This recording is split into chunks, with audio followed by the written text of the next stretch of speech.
need, call us today. Want someone on your side after a car accident? Call us. Here's a fact. Insurance companies exist to make money, not pay it out. At Siegfried and Jensen, we care about you and your case. Get the facts and the help you need. Call us today. Want someone on your side after a car accident? Call us. Here's a fact. Insurance companies exist to make money, not pay it out. At Siegfried and Jensen, we care about you and your case. Get the facts and the help you need. Call us today. Feeling stiff? Put your hands in the air like you just don't care. Or maybe like you do care. Move your arms behind your back. Do some gentle twists with your core. And repeat. This healthy suggestion is brought to you by Regents Blue Cross Blue Shield of Utah. Together, we help. When you've got a lot on your plate, your financial future is the last thing on your mind. You've got groceries to buy, gas tanks to fill, and your kid just got invited to another birthday party. How are you supposed to find the time or the money to invest? Let Acorns help. Acorns makes it easy to invest for you, your kids, and your retirement all in one app. Answer a few questions, and Acorns will recommend an expert-built portfolio that matches your money goals. Then, Acorns automatically invests your money for you every day, week, or month. Whatever works for you. You can even start investing with your own spare change. Acorns is an easy way to invest for your future, while you take care of today. Ready to give your money a chance to grow? Download Acorns now and sign up in just 5 minutes. Investing involves risk. Loss of principal. Please consider your objectives. Risk tolerance and Acorns fees before investing. Acorns Advisors LLC is an SEC registered investment advisor. Brokerage services are provided to clients of Acorns by Acorns Securities LLC. Member FINRA and SIPC.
For more information, visit acorns.com.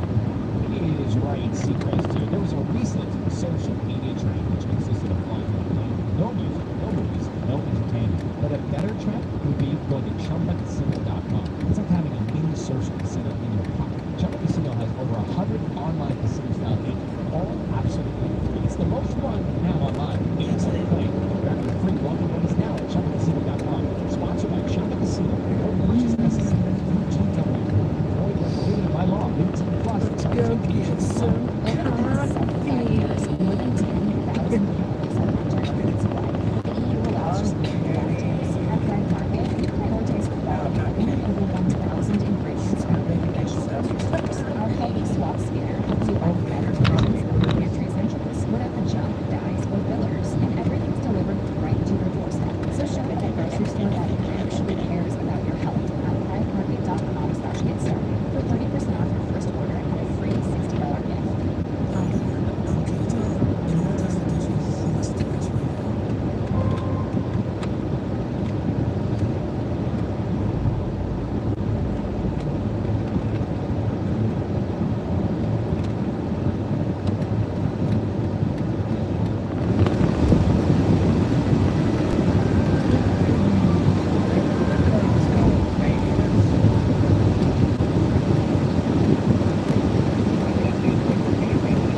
actually came to my attention probably last year. How did you get on the trail of their existence? Well, I'm lucky that where I live is the second largest genealogical library in the country. And it's about the same as the Mormons in Salt Lake. I mean, it has some sections that are bigger, and this one has some sections that are bigger. And I was going out because despite having a double major in communications and history, I didn't know anything about the burial mounds. And I certainly didn't know that there were any burial mounds around here. So I was originally involved in television production, and my partner left. We were looking at something short to do, you know, to make a small or short documentary on just something interesting. Came across burial mounds in this region of Indiana and started going out and investigating those. But as I kept, you know, continuing my search and, you know, kind of going over a bigger and bigger area, I kept running into giants. And so, you know, what turned out to be a 2-month project ended up being a 13-year project. So you actually ran into their skeletal remains? Well, not in the field, but, you know, when I was doing in search of the giants and I was going through these county histories, you know, they kept, you know, reporting that, you know, they dug into a burial mound and they found an 8-foot skeleton or a 9-foot skeleton. And these are county histories that were basically sold to rich people in the county, rich farmers, rich businessmen. So, you know, this wasn't National Enquirer stuff. And, you know, these were documented by doctors and, you know, notable citizens were there when they dug this up. So there was, you know, some really good credibility in these stories. So I just kept expanding, you know, through Indiana, Ohio, Kentucky, Michigan, you know, until, you know, and then as I was going, I kept going to burial mounds at all these spots too. So in all, I investigated 700 burial mound and earthwork sites in 5 states and photographed 222. So I was kind of doing the mound guide and then, you know, doing the research on the giants, but I just kept finding it. And this started in about 98, and, you know, none of these were online back then, so a lot of the other giant books that have subsequently come down and made available, that's kind of online research. This is all book. So in the end, I think the end total is I perused through about 10,000 books. Wow. So it was a lot of time in the library. So these burial mounds that are apparently all over the place, I picture them as being small hills grown over with grass. Can you just describe what they look like? Well, generally they are conical. They're perfectly round on the bottom. There's some that are elongated or low-shaped, but, you know, 95% of them are conical. Some are more dome-shaped, where maybe they're only about 4 foot high. But, you know, we'll go from that to Moundsville, West Virginia, where it's 70 foot. I mean, it's a perfect cone, perfectly round on the bottom cone, 70 foot high. I think Miamisburg is around 60 foot high. So some of them are absolutely enormous. The one at Moundsville, West Virginia, Grave Creek, that had a woman in it that was a little under 8 foot, and then a man that was 8 foot. So it was a man, and then I believe to be the woman was on top, so he must have died first, and then later she died. But she may have been something that we would equivalent with a queen back then, who probably ruled that whole area, 5 states. So, and, you know, the burial mounds and the giants are, I mean, they're all, I mean, there's burial mounds here and there, but 80% of them are in Ohio, West Virginia, Kentucky, Indiana. And there's, you know, some in New York, Pennsylvania, of course, but I mean, that is the epicenter, is southern Indiana and southern Ohio, West Virginia, and Kentucky. You know if any have been found in Tennessee? Yes. I'm asking because that's where Wow, okay. Well, I mean, there have been giants there. There have been found mummies in the caves in Tennessee. Yeah, Tennessee's a crazy place, but not as many as, you know, the 5 states that I listed.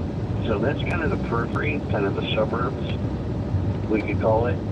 So non-Semitic, but yes, some giants found, and mummies and some really crazy things down there in Tennessee.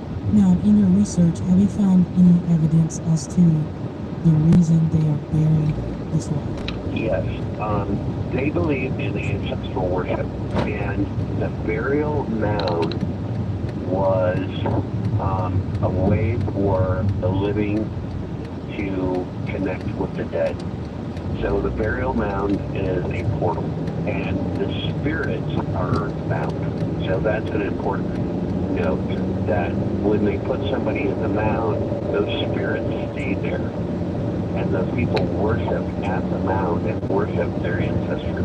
That is kind of the reason why there's so much haunting in those 5 states. Is their portals, their doors.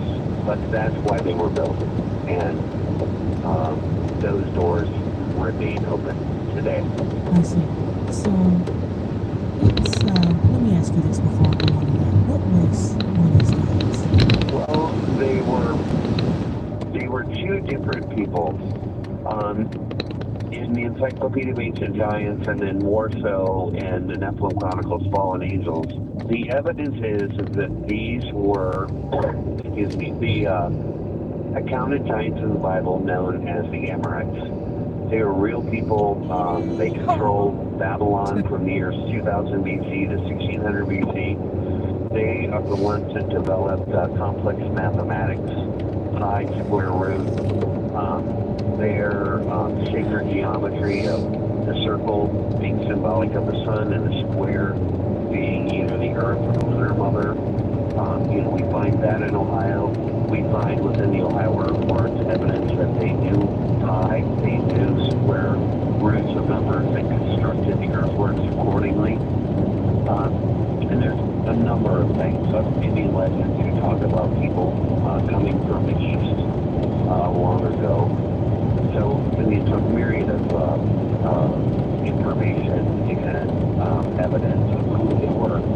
But the natives that were there were actually the Dakota Sioux. And eventually, the Dakota Sioux absorbed these Amorites. And it's one of the reasons why the Sioux are the largest Native American group, that they were naturally large people, but originally, at one time, they were in the Ohio Valley. Got along with these people, eventually intermarried, and then kind of absorbed these people from the Middle East and became one people. I find it interesting that Indians have been talking about the legend of giants for ages, it seems. Did they say anything about these giants having any type of supernatural abilities? No. I mean, not really. They did say that they came here and that they were traders. And that's a really important aspect because, we have to say, well, all right, they came from the Middle East. Why did they come? Well, they came because it was the Bronze Age. And the largest deposit of pure power is at Isle Royal in Lake Superior. And the weapons that they were making up in Isle Royal that associated with the common culture are identical to late and Middle Age bronze that you would have found in Mesopotamia, Egypt, and being shared by the Israelis back then, the Hebrews. So that is why they came, but they do talk about that. And so that's an important aspect of, why did they come here? Well, that's why. That's originally why they came. Okay, so where did they come from? I mean, they're obviously not part of human evolution, right? Now, there's 2 ways to look at that. There's some that would say that in the Bible it says that they were the product of angels who came to earth and mated with women. There is another story, and then further to that, Adam's first wife was Lilith. And she leaves Adam, but she takes his seed, and her firstborn was Azazel, one of the fallen angels.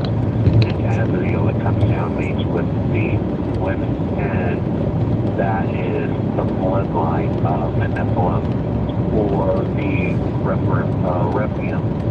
And in the book of Enoch, which I'm sure everyone's heard of, it says, I'll read you a quote here. And now the giants who have been begotten from body and flesh will be called evil spirits on earth, and their dwelling place will be upon earth. So again, we're going back to that. They're earthbound spirits.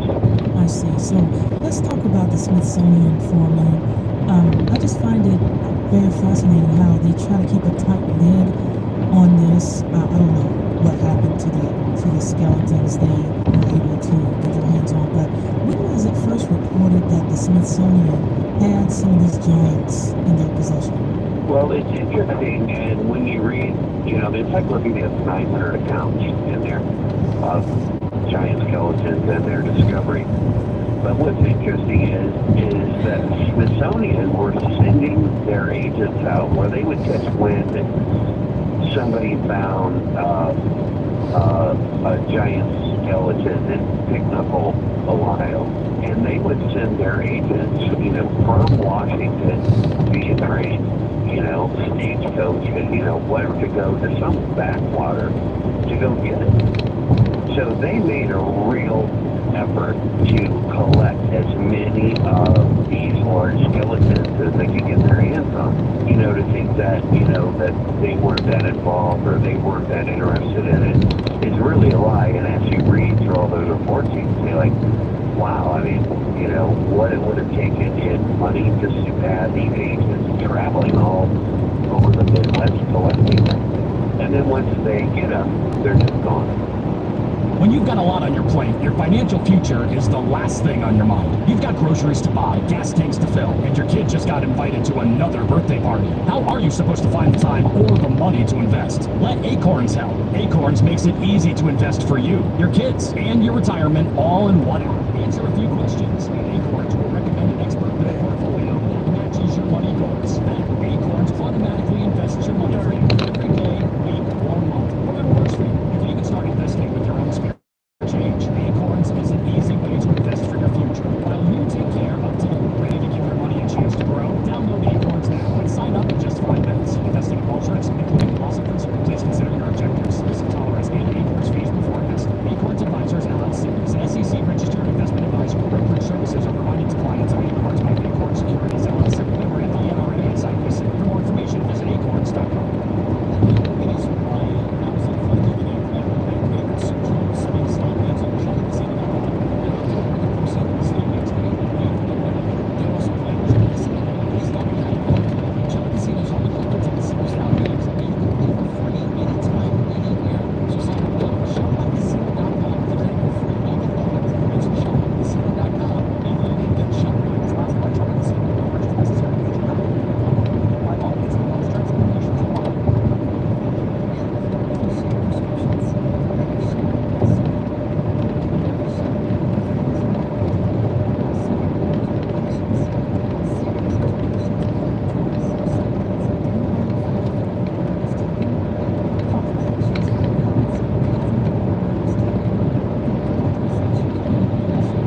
show over into Alaska and then down. So anything that would contradict that is simply covered up. So they standing for a moment. Alright, so now you had a lot of different types of giants that you discussed in your books. I'm gonna ask you about the giant that was found or the giants that were found that had the double rows of teeth. Well, there were quite a few of those that were described with double rows of teeth, and some actually had horns protruding out of their forehead. One of the characteristics, well, the skeletal type or the skull type of the majority of giants that were found to be considered more upper Paleolithic than modern. And with that, I mean, they had a protruding brow. Many times they talk about a sloped forehead and a massive jaw. So a little more archaic than what we would consider a modern human to have. Scientifically, I think this was because they had more Neanderthal genetic genes or genes within them than modern men. You know, we can look at the mystical or religious origins of the giants, but we can also look in Europe when Cro-Magnon is pushing north into northern Europe, which was the last bastion of the Neanderthals, and then intermixed with them, that there became a group that was kind of a hybrid between the Neanderthal and the Cro-Magnon, and they became very large.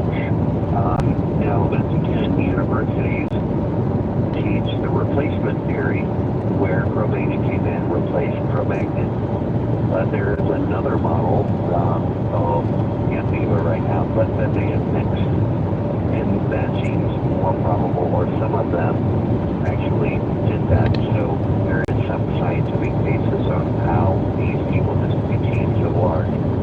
So Neanderthal had thicker skulls, which we find in some of the giants, but that may have been the genetic thing that happened with the teeth and them having two rows, but a lot of accounts of this happening.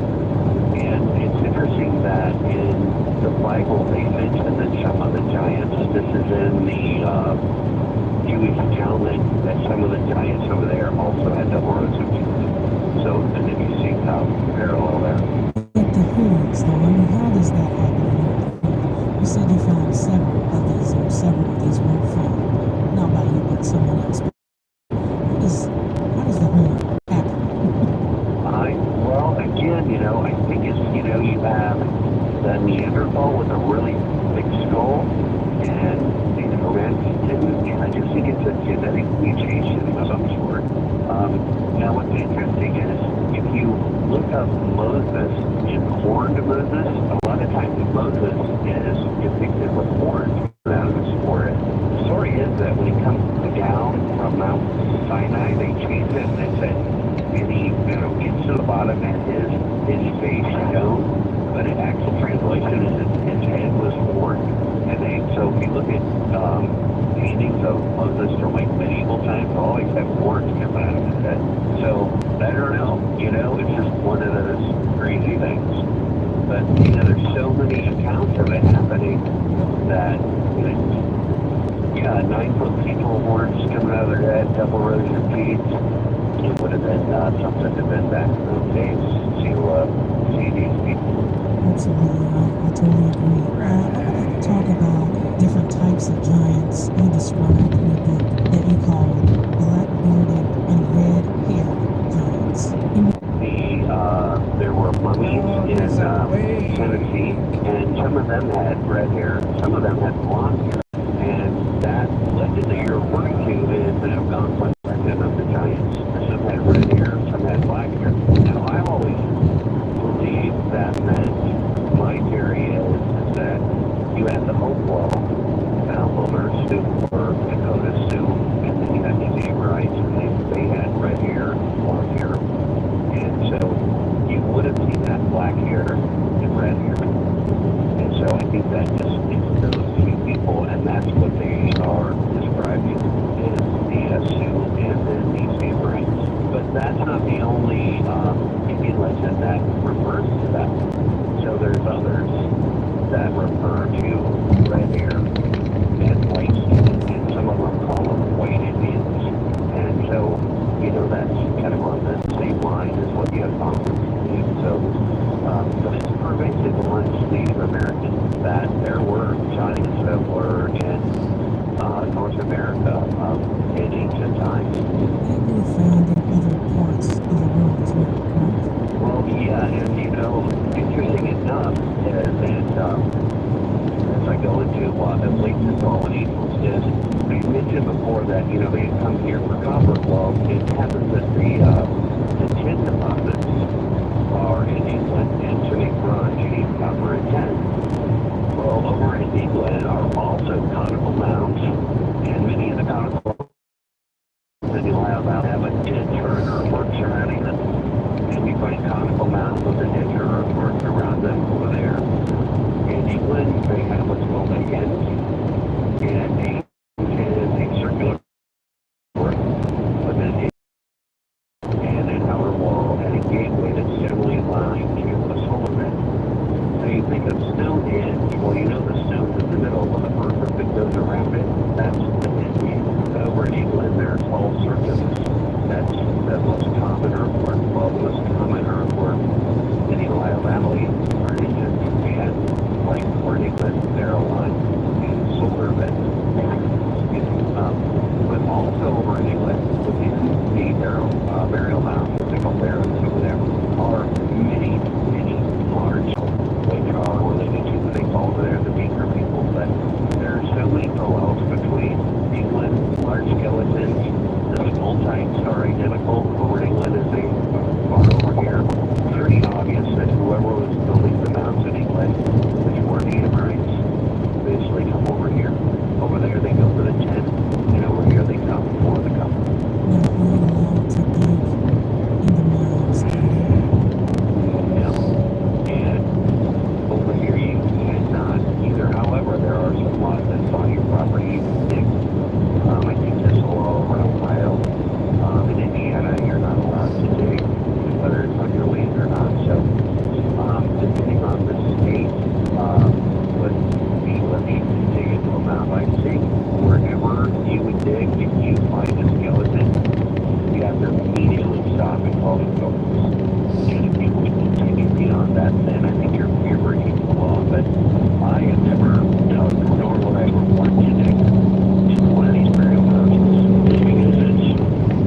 across the river from Point Pleasant of Mothman.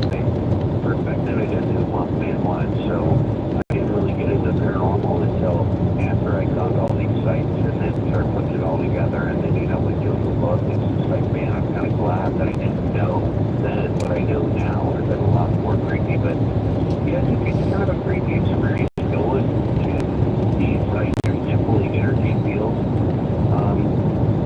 A lot of the giants were found in West Virginia, and the Native Americans wouldn't even live there because it was so haunted. There are no old Indian villages in parts of West Virginia because they were terrified of it.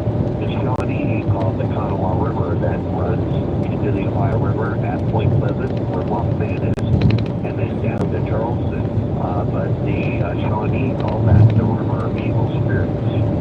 And if you are any kind of sensitive, you cross over Ohio into West Virginia, you'll notice it. You'll immediately notice that you've just entered into another world. And Hello, it is Ryan. I was on a flight the other day playing one of my favorite social space slot games on ChumbaCasino.com. I looked over at the person sitting next to me, and you know what they were doing? They were also playing Chumba Casino. Everybody's loving having fun with it. Chumba Casino's home to hundreds of casino-style games. You can play for free anytime, anywhere. So sign up now at ChumbaCasino.com to claim your free welcome bonus. That's ChumbaCasino.com and live in Chumba. Sponsored by Chumba Casino. No purchase necessary. PGW. By law. Plus terms and conditions apply.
Those are the poorest places in Ohio, less crime.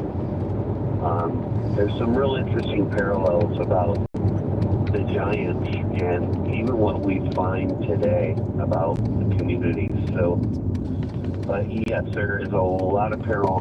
Now, I sent you a map of, I did a map of where the Dead Files, like the two best paranormal shows to me are the Dead Files and Ghost Adventures.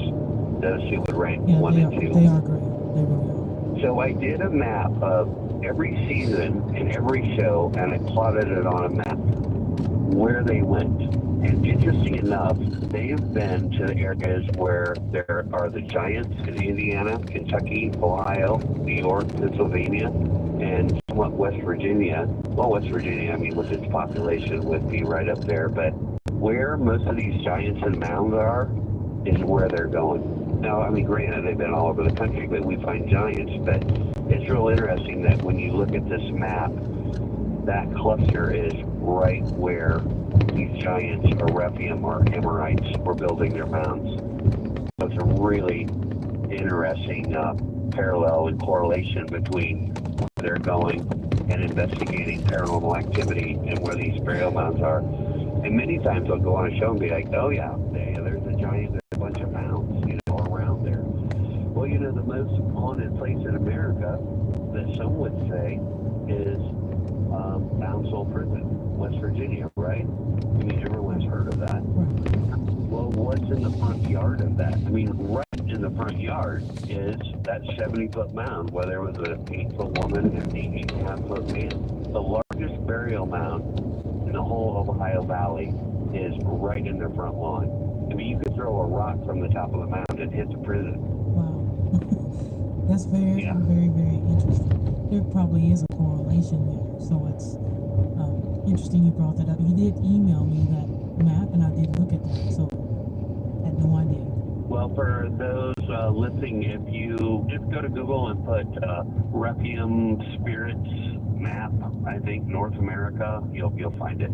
Has anyone? And I've never heard anybody Wow, I'm talk surprised about nobody's it, taking but a trash can has out. anyone ever found children? Yes, in the mounds. Oh yeah. Yes. Yeah, there's been where a man, a woman, and a child have been buried. I think there was one case where the child was actually between the woman's legs. But yeah, you do find that. And there have been some places where they thought all of the burials were children, like a mass grave of children.